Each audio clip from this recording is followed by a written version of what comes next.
Welcome to the Locked On Titans podcast. I am your host, Tyler Rowland. Titans fans, it is a Friday edition of the Locked On Titans podcast. And on this Friday episode, I have one question for you all.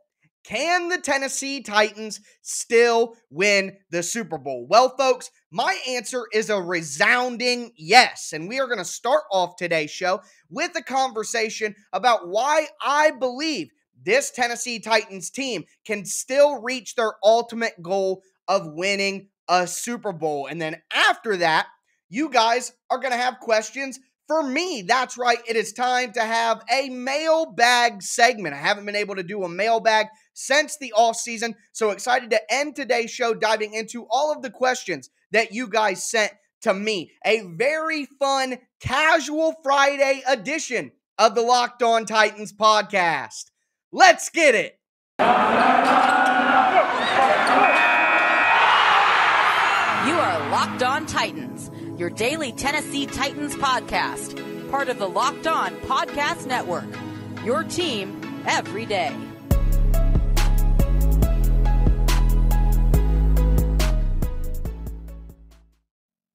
Titans fans, let's kick off this Friday edition of the Locked On Titans podcast.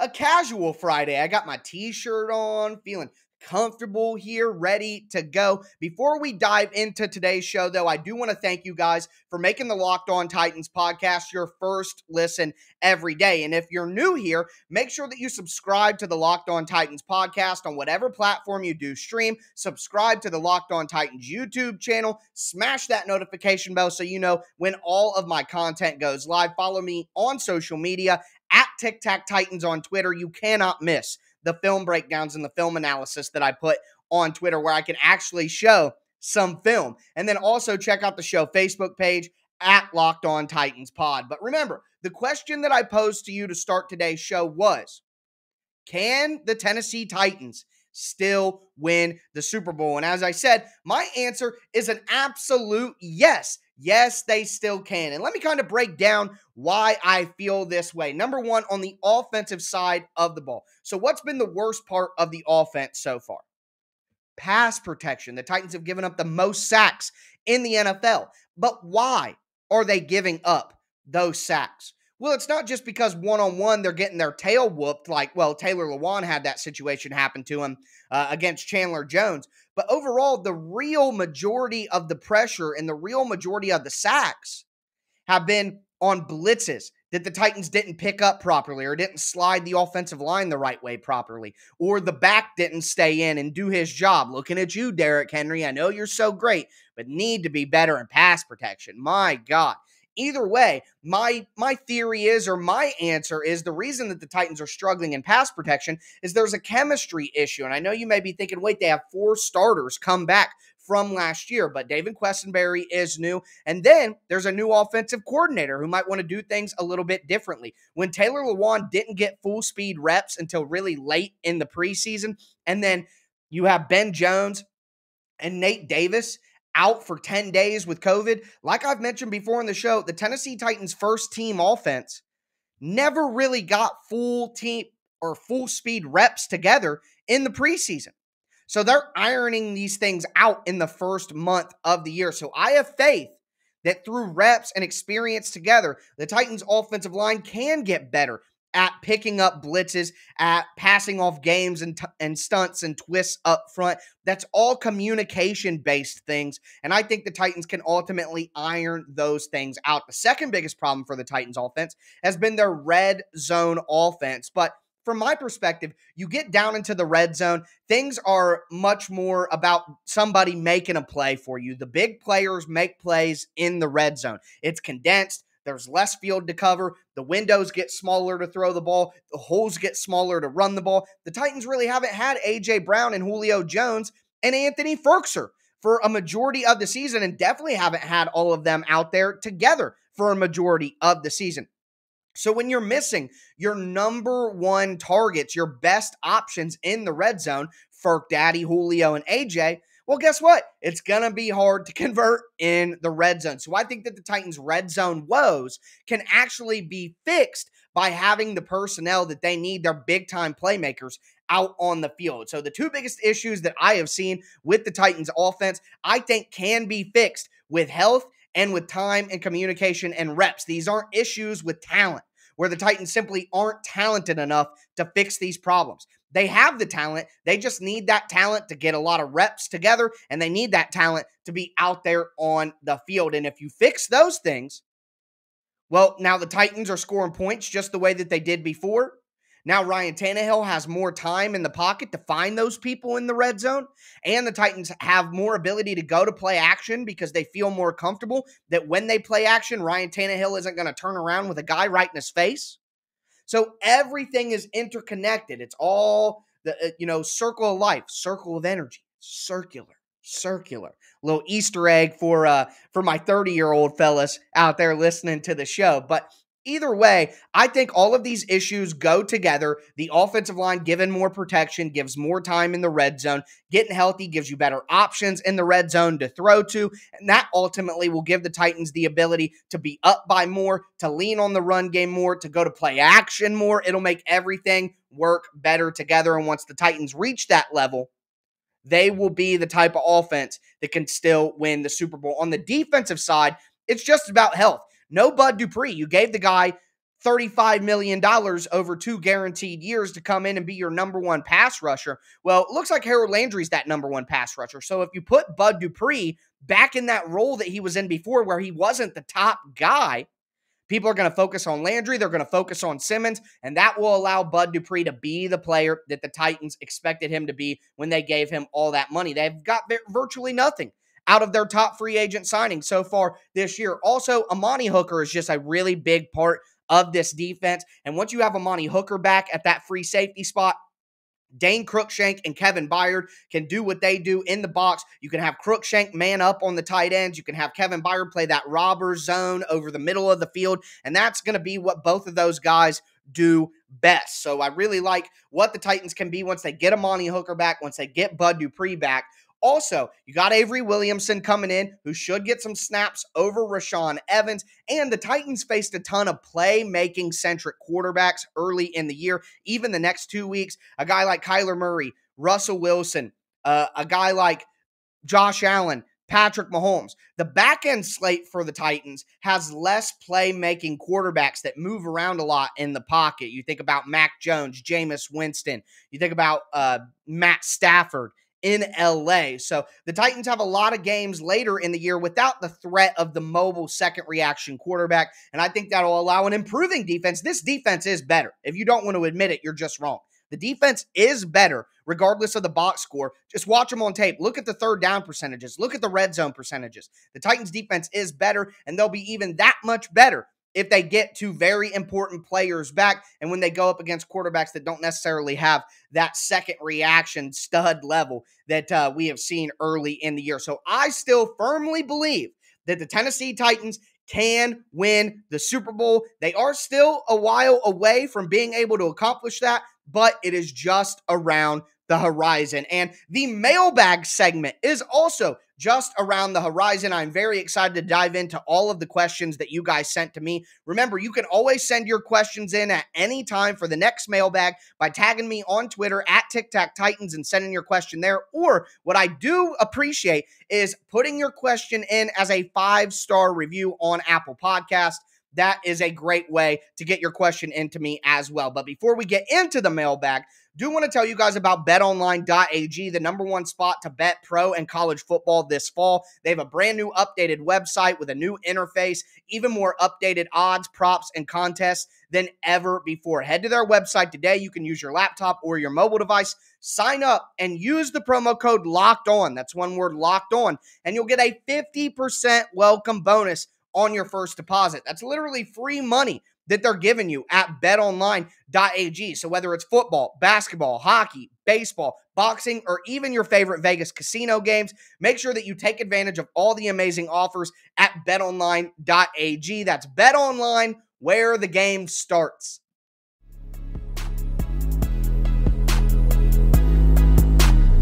Titans fans, let's continue this casual Friday edition of the Locked On Titans podcast. We are going to open the mailbag. I always enjoy answering your guys' questions and having some good interaction with all of the listeners. So let's dive in here. And the first question that I have comes from my guy, Brad McDowell. And Brad had a few questions on the day, so I do appreciate that. But Brad said, if you could inception one idea each into Shane Bowen's and Todd Downing's head, what would it be? And for me, it's pretty simple. And for all of you guys who haven't seen Inception, he's basically saying, if I could plant an idea in the minds of the Titans coordinators, what idea would I plant? And for Todd Downing, it's simple: more play action on first down.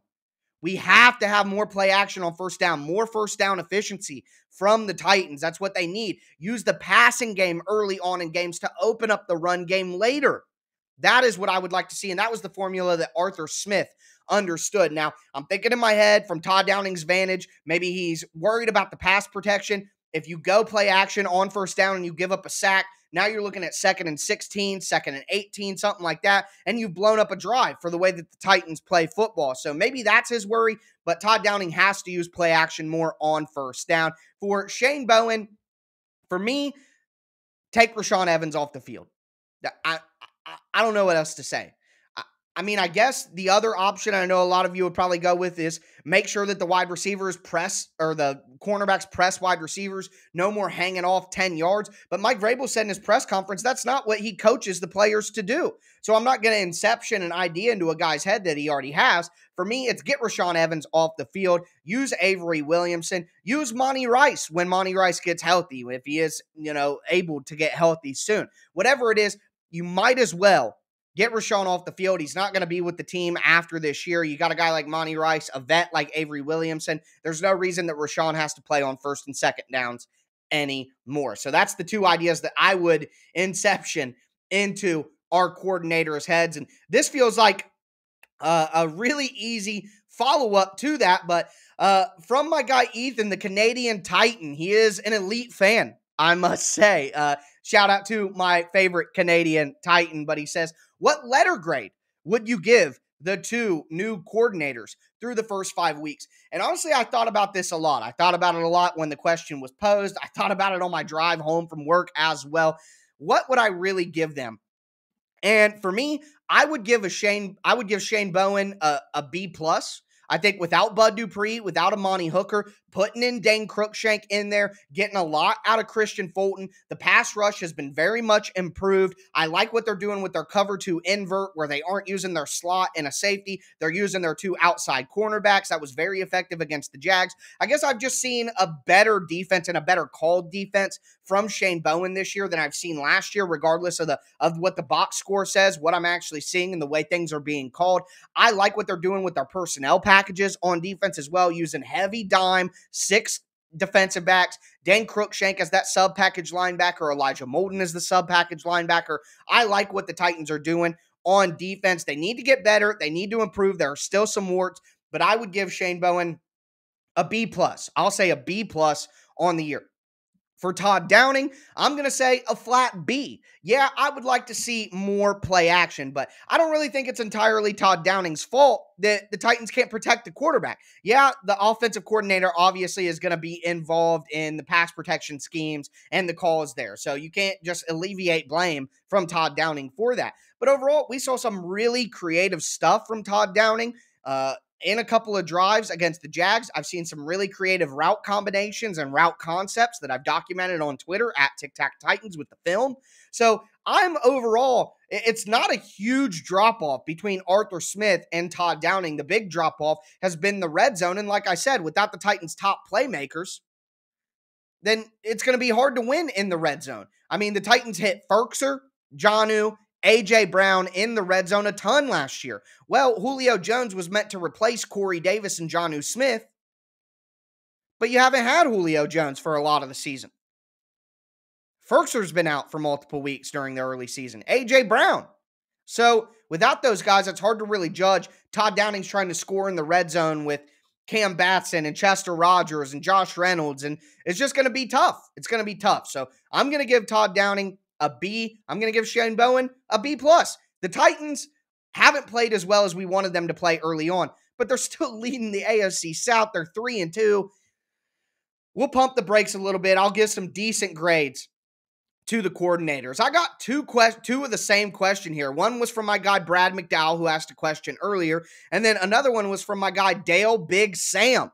So I don't know if your name's Sam. I don't know if your name's Dale. Maybe it's Dale Samuel, and you go by Dale Big Sam. Either way, what up, Dale? But he says, any worries about the amount of touches for Henry so far? And that was Brad's second question as well.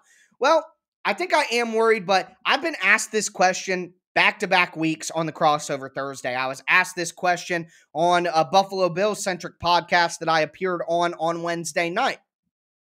If you want to check that out, I talked for an hour about every single position group on the Titans. It was a really intense breakdown. I retweeted at Wednesday night around 9 p.m. Eastern time if you want to go back and check out that live show. But for me, maybe Derrick Henry is just a freak, guys.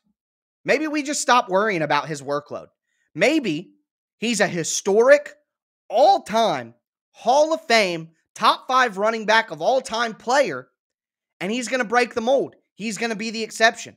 That's where I'm at right now. Derrick Henry, I'm done worrying about Derrick Henry's workload. He is an all-timer, folks. He breaks the mold. He's the exception to the rules, and he's proven that over and over and over again. So I'm just done doubting him.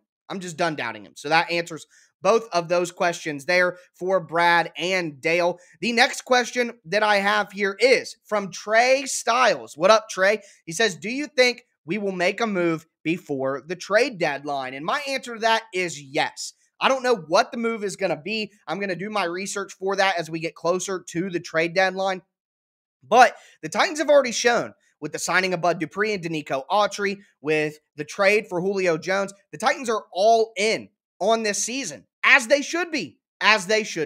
So with that in mind, if the Titans have some major deficiencies still in 2 weeks, then yes, I absolutely make a trade. Send a 6th-round pick. The Titans are probably going to get a compensatory draft pick back in the 4th or 5th round because of the way that the formula works out. The Titans should have an extra 7th-round pick because of the Dolphins trade for Isaiah Wilson. So with all of that in mind, I absolutely am giving up a 6th-round pick, a 7th-round pick, a 5th-round pick for a valuable veteran who can come in at a position of need, depending on what the Titans' injury situation continues to be, whether that's a pass rusher, whether that's an inside linebacker, which I don't think that they'll need now because they got Avery Williamson, whether that's a cornerback, whether that's an offensive lineman, a wide receiver if A.J. Brown and Julio can't stay healthy. Either way, yes, I would look to bolster this roster with a trade before the trade deadline.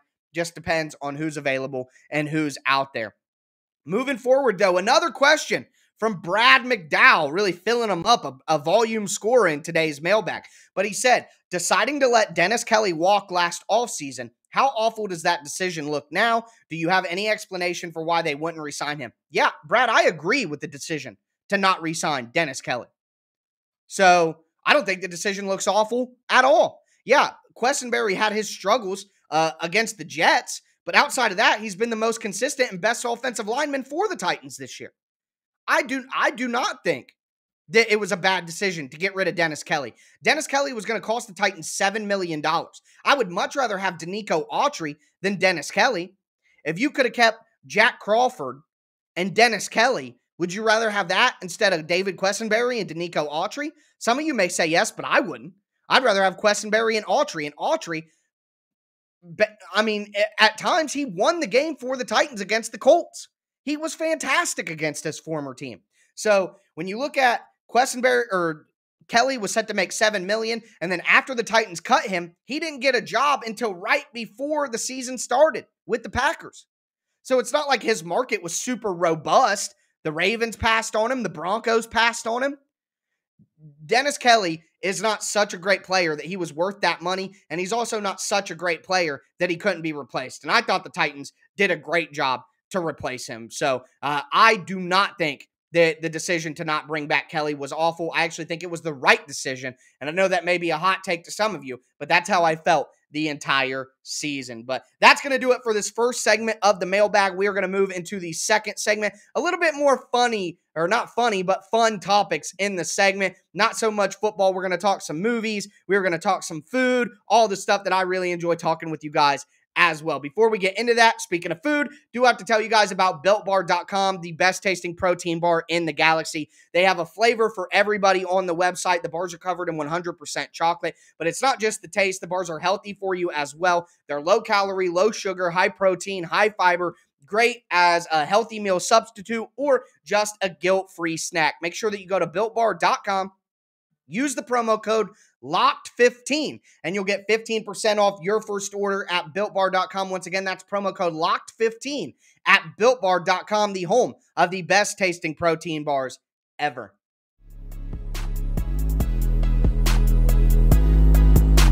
All right, Titans fans, we are going to cap off this casual Friday edition of the Locked On Titans podcast, diving into the last questions that I have here in the mailbag. Before we get into that, just want to thank you guys again for making the Locked On Titans podcast your first listen every day. As for your second listen, make sure that you guys check out the Peacock and Williamson podcast. It's hosted by Brian Peacock, former NFL scout Matt Williamson. They're giving you a national perspective on all of the latest NFL news. It's a perfect pairing to the Locked On Titans podcast. You get your Titans news, then you get your national news. Check out the Peacock and Williamson podcast Monday through Friday on whatever platform you do stream. But diving into these last questions here. Number one, got not a question per se, but it comes from my friend Leon Wills. Could be Wilsey. Sorry, Leon. Don't really know for certain how to pronounce your last name, but Leon said this. Not a question, but as a new fan of the NFL and the Titans from England, just want to say thanks for all you do on the pod. I've learned so much about the team and the sport, especially the X's and O's, and continue to learn every single day. Big up, Tyler. Tighten up. Tighten up, Leon. I do have to say, Leon, that is the best compliment that I can get. I don't try to preach to people or be condescending or act like a know-it-all. Even sometimes I know that I can. But ultimately, what my vision always was is, number one, I want to be entertaining. I want to have a good time, and I want you guys to have a good time when you listen. But secondly, I want to, I guess, teach people about what's really happening out on the field. We can talk about all the hot topics and the talking head stuff all day, but what's really going on the field? What coverages are being run? What play calls are happening? Route concepts? What players are playing good? What players are playing bad? How are they playing? What's going on out on the field? The X's and the O's.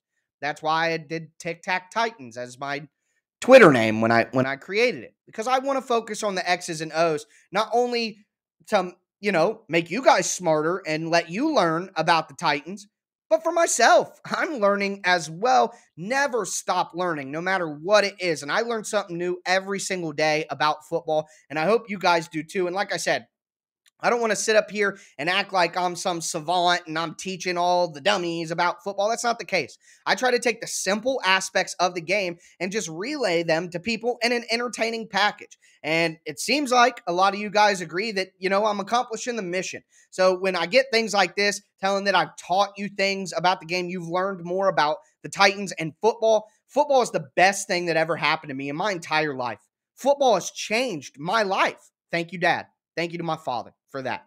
But football has changed my life. And if I can pay that forward by teaching other people who haven't had as much exposure as me about the game, that's not me being a know-it-all. That's my duty to push the game forward because of what the game has done for me. So thank you, Leon. I appreciate that. Big shout out to you as well. Tighten up. Tighten up, man. On that note, I'm just patting myself on the back over and over. But Stoffington Post, Stoffy, I think I have that right. Shout out to you, Stoffy. He says, who has the best Titans podcast out, and why is it Locked On Titans? Well, if you go to the Apple iTunes charts, you go to the Spotify charts, the number one Tennessee Titans podcast in the world is the Locked On Titans podcast. So, hey, it's just not your opinion, Stoffy. It's the cold, hard facts. All things aside, that wouldn't be possible without you guys. I cannot believe that I get to do this after where I was in my mid-20s and early 20s. I thought my dream was dead, quite frankly, based on my circumstances. And I still kind of pitch myself every day that I get to do this. Thank you guys so much. I really owe it all to you. And I do work pretty hard, no lie. I got to give myself some credit here. I work a little bit too hard sometimes at the expense of my own health, but that's not important right now. Thank you so much, Staffy. Thank you so much, Leon, for the kind words. I do appreciate that. Some other questions here. Oh, Josh Merbitz. Josh, I can't forget you, man. You've been a day one guy for me. Thank you, Josh. He said, after Sambrillo's retirement, do you see the Titans continuing with what we have, or do you think that they'll trade or sign a veteran to the offensive line? If another offensive lineman gets hurt, whether it be Quessenberry, Lewan, Kendall Lamb, then yes, I do think that they ultimately make a move for depth purposes. But for right now, just based on the Sambrillo retirement, no. They signed Kendall Lamb to a bigger contract than Sambrillo anyway. Dylan Radins was picked in the second round. You need to use those guys. That's your big money swing tackle. That's your big draft pick offensive tackle. There's no reason that the Titans should have to go out and get guys. Dylan Radins was inactive for a lot of the games early in the year. So now that Sambrillo's gone, just use Radins and activate him. That should be the course of action for the Titans. Going forward, though, a question here from, we're going to have some fun with these last questions. A question from David H. David Heels, I believe, is the full name. He said, need to know your go-to combination for pizza. Asking the tough questions here. That is tough, but it kind of depends. I see things in different waves. So my favorite pizza in the entire world is from a place called Pies and Pints. Great beer, great pizza, great smoked chicken wings. Woo! Let's go, baby. It gives me the sweats just thinking about it. And I'm also really hungry because I record right after I get home from work before I eat dinner. So now I'm starving. Thank you very much for that, David. But the chicken Gouda pizza, thin crust. I'm a thin crust guy. I do not like a lot of bread. Bread doesn't really treat me right. And I like crunch. Crunch is probably my favorite food characteristic. I love crunchy. So you get thin crust pizza, got a white cheese sauce on the bottom, smoked Gouda cheese, chicken, grilled chicken, bacon, chipotle crema, and then green onion and red onion. Woo! Let's go, baby. That is a pizza. Now, your regular plain Jane, Domino's, Pizza Hut, blah, blah, blah. Give me a thin crust, extra sauce, pepperoni, bacon, banana pepper. Well done. Banana pepper is the perfect pizza topping outside of meat and cheese. I mean, oh, I love banana peppers on pizza. The acidity, the sourness just goes so well with all the salty and the umami. I mean, woo, let's go with that. But I also will say that there's a pizza at a local place to me. It's called the Angry Beekeeper. It's a thin crust pizza, real fresh, organic red sauce, fresh mozzarella cheese. It's got salami on it, a drizzle of hot honey. Oh, man, that pizza is really good, too. I had it for lunch with my girlfriend just last week. Turn up, man. That was absolutely delicious. So that's a long answer on pizza, but it's pizza, man. I can't narrow that down to just one thing. Now we're getting into some comic book stuff. So I'm a big comic book movie fan. Can't say I read a lot of comics when I was younger. I was too busy playing sports. But I've always loved comic book movies. I love sci-fi, fantasy, all that stuff, all the different IPs that have been big. I love Star Wars, DC, Marvel, Lord of the Rings is pretty good. I wouldn't put it up there with those other three in terms of my interest level, but big on sci-fi, fantasy. Once again, thanks, Dad. You know, my dad put me on to all the good shit, man. Comic book, movies, sci-fi, football. Shout out to Rick, man. Shout out to Rick. But here he said, okay, it's from the Poodle, Dunbar. It's literally a dog typing on Twitter. He said, okay, how excited are you hearing that the new Batman movie is a 3-hour-long, full-blown detective noir story? I'm too excited. Batman is my absolute favorite fictional character of all time. Hold on. I threw this Batman thing at my dog one time because he was making noise during the show, and I was trying to get his attention to get him to stop. But I'm a massive Batman fan. I'm a Bat stan, you could say. It's why me and Jayon Brown connect on a personal level, because he is as well. But the new Batman movie with Matt Reeves, directed by Matt Reeves, Robert Pattinson, Zoe Saldana, or Zoe Kravitz. Sorry, Zoe Saldana is the other one. But Zoe Kravitz, Paul Dano. I mean, it is going to be absolutely lit. And the new trailer comes out on Saturday. So if you're interested in the new Batman movie, make sure you check out the new trailer that comes out on Saturday. The movie comes out next year. I'm so hyped. I'm DC over Marvel. Marvel is a little childish. It's got a little bit too much comedy for me at times. I'm 30, man. I like the adult story. So I like Zack Snyder's DC universe.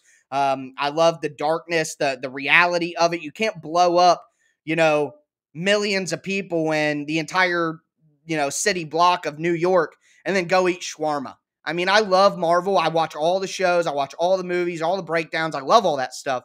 But there's a aspect of lacking realism there. And I know we're talking about comic book heroes and stuff, and I'm complaining about realism.